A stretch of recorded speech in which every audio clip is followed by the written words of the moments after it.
Working on a 1953 Chevy 210 convertible. Removed all the parts off the engine. Went to the chrome shop.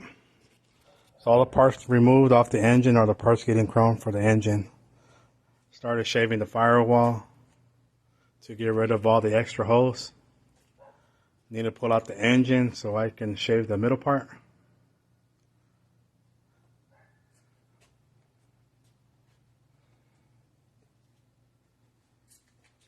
And once it's shaved, then I gotta punch the new holes on the firewall for the stuff that I want to show, like the vent. So the vent will be going back on. See how flush, clean it looks? So that's my next step. My next step is pulling out the engine so I can finish shaving the firewall, get the firewall painted, get the frame painted, and then start piecing it together once I start painting the other pieces.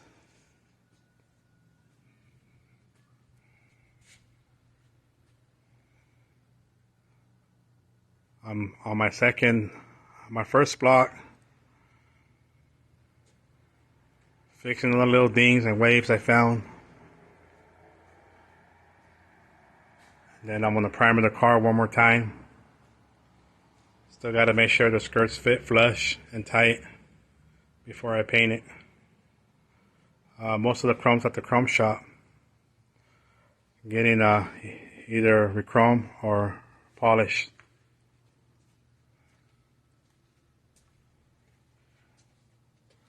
And I'll continue doing videos as I keep making progress on my build.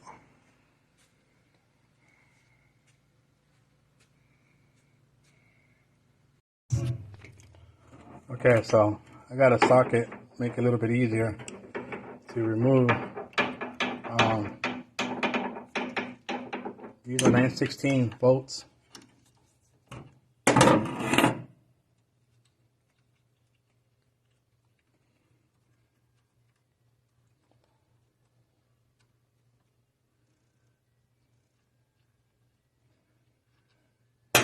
I got the first one out.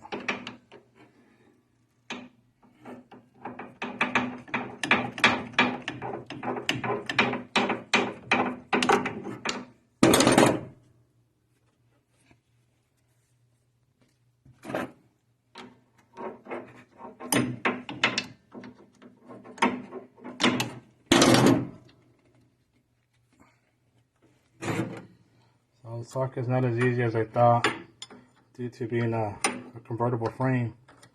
The frame, which is this part here, it's kind of in the way of the bolts, pretty close to the bolts.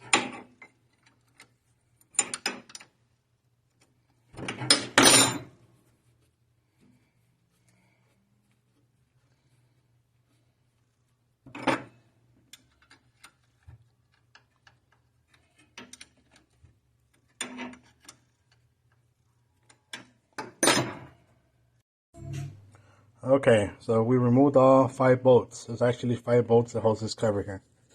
It's just basically a cover. All the bolts are off, so you remove the cover back, and then you got to move this tube back. Because this side here is where the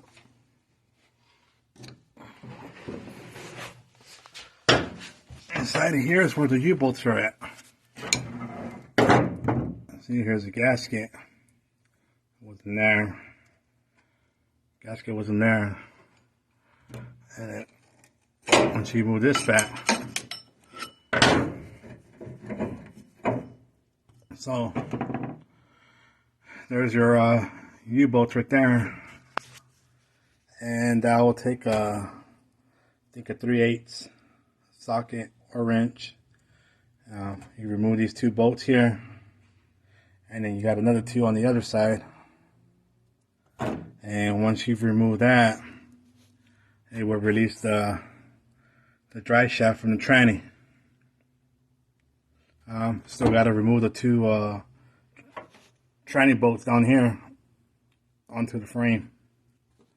So I'll continue posting videos of progress. It's kind of hard to record and wrench at the same time, but that's the process on removing the tranny.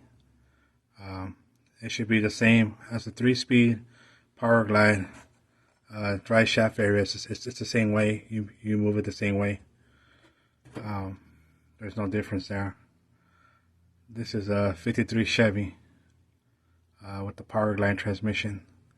I'll continue making more videos as I progress.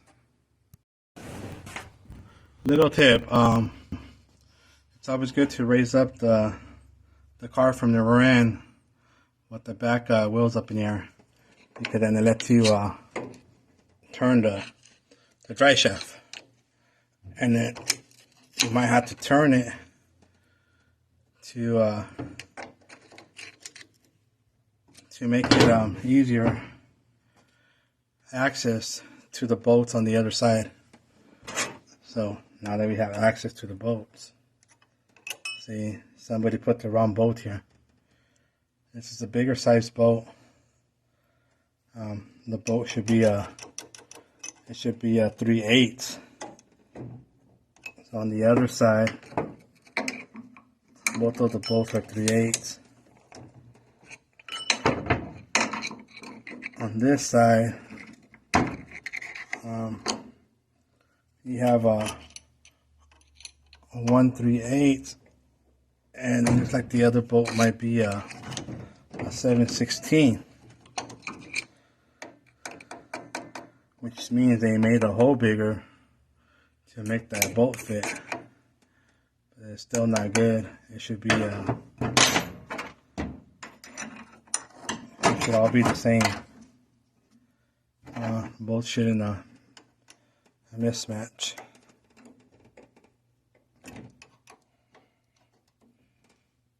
Okay, so I'm tying it there.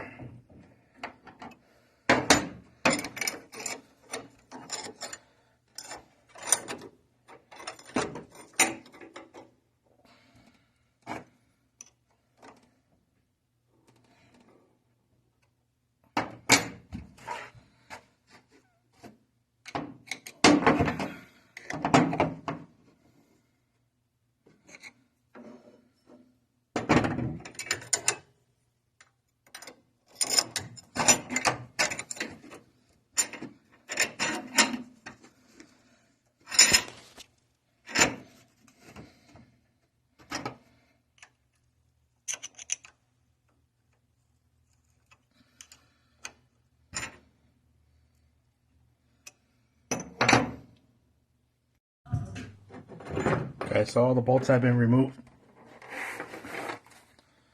and you just push this yoke back right here, and there it is. It's disconnected from the transmission. The only thing left is the 2 bolts down here, but I gotta go underneath the car. There should be 2 bolts down here, most likely a 9/16 bolt, and that's the body mount. I don't know if you can see it, but I mean the tranny mount, not the body mount. So this will be your tranny mount. You remove the 2 bolts down here, and that should free the transmission. And the rest is connected to the 235. So I'm gonna go ahead and remove those 2 bolts, and then I should be able to pull out the motor and tranny all at the same time. Getting ready to pull out the 235. This is a newer 235. It looks like it has been rebuilt.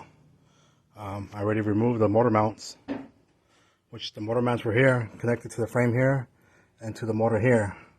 But I removed those to send to the chrome shop. The older cars usually have the motor mount here, so it mounts from the front of the block to the front of the suspension. But this is a newer 235 engine. That's why it mounts that way. I'm getting it all set up to pull out. So I have to disconnect the transmission.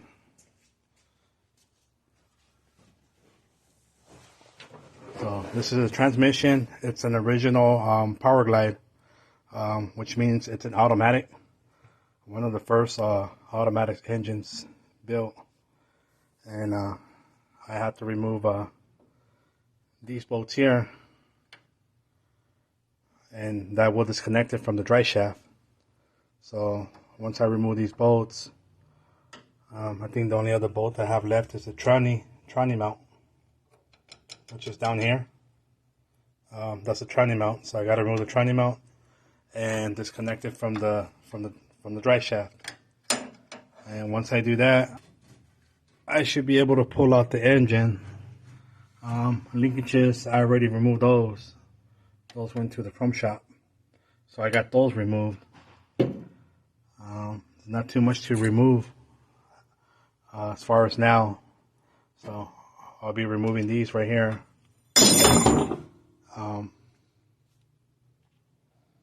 And I should be able to pull it out. Alright, motor's out, tranny's out. Had a little accident. I forgot to plug up the transmission or drain the transmission, so I got tranny fluid all over the floor. I had to go get some of this absorbent to absorb up the oil, clean up the spill. But motor and tranny are out.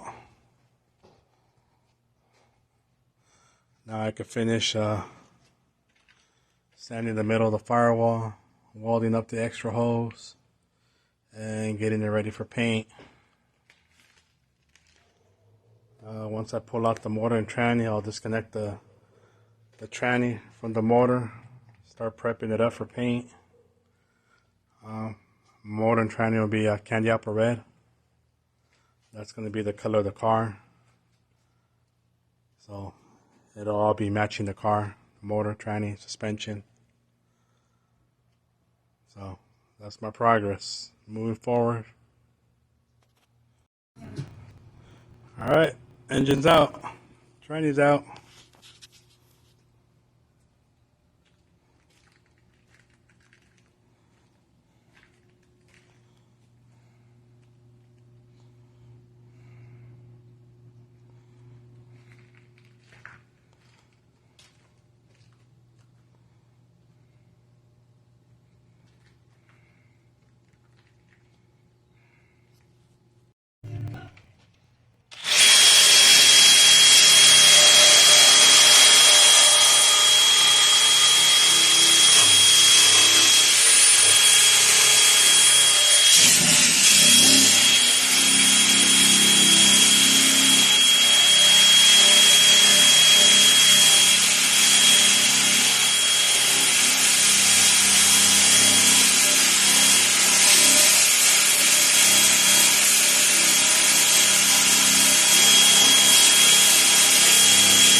I'm stripping the firewall. I'm stripping the firewall. I'm gonna be fixing all these dents here. A couple of dents on the firewall. I'm gonna be shaving the unnecessary holes. Another dent here. Be shaving some of these unnecessary holes. Make the firewall smooth. And I'll be painting the firewall the same color of the car. That way everything matches.